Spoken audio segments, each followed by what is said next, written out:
ఒక cinema release చేసి అది సూపర్ హిట్ అయ్యాక మళ్ళీ దానికి మరింత బూస్ట్ ఇవ్వడం కోసం అందులో కొంత పార్ట్ యాడ్ చేయడం అనేది ఇదే మొదలు కాదు, గతంలో కూడా జరిగింది.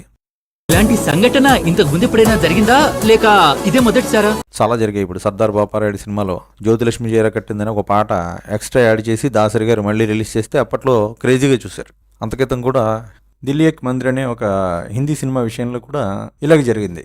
ఆ సినిమా ఫస్ట్ వెర్షన్ రిలీజ్ అయినప్పుడు జనం నుంచి కామెంట్స్ ఏమొచ్చాయంటే సినిమా అంతా అద్భుతంగా ఉంది, నచ్చింది, కానీ చివరిలో హీరో చచ్చిపోవడం బాగోలేదండి అన్నారు. ఒక్కసారిగా రివ్యూయర్స్ అందరూ అలా మాట్లాడడంతో అప్పుడు సినిమాలో ఏం చేశారంటే క్లైమాక్స్ మళ్ళీ షూట్ చేశారు. పాత క్లైమాక్స్ తీసేసి రీషూట్ చేసిన కొత్త క్లైమాక్స్తో రీప్లేస్ చేసి సినిమా రిలీజ్ చేశారు. అప్పుడు సూపర్ హిట్ అయింది మూవీ. దిల్లీ ఏక్ మందిర్ అనేది తెలుగులో మనసే మందిరం అని ఏఎన్ఆర్, జగ్గయ్య వీళ్ళంతా చేశారు. సో ఇలాంటివి గతంలో కూడా చాలానే జరిగాయి.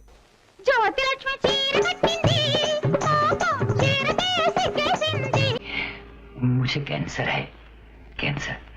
आपने इसके अलावा भी कोई टेस्ट करवाया है? जी। ఎక్స్రే పరీక్ష చేసి డాక్టర్లందరూ నాకు క్యాన్సర్ వ్యాధి ఉందని అభిప్రాయపడ్డారు. క్యాన్సర్ చికిత్సలో మీరు చాలా గట్టివారని చెప్పారు. ఇలాంటి సంఘటనలు ఇంతకు ముందు చాలా జరిగాయి, కానీ ఇదే మొదటిసారి. మరిన్ని మంచి వీడియోల కోసం సబ్స్క్రైబ్ చేయండి. సోషల్ మీడియాలో మమ్మల్ని ఫాలో అవ్వండి.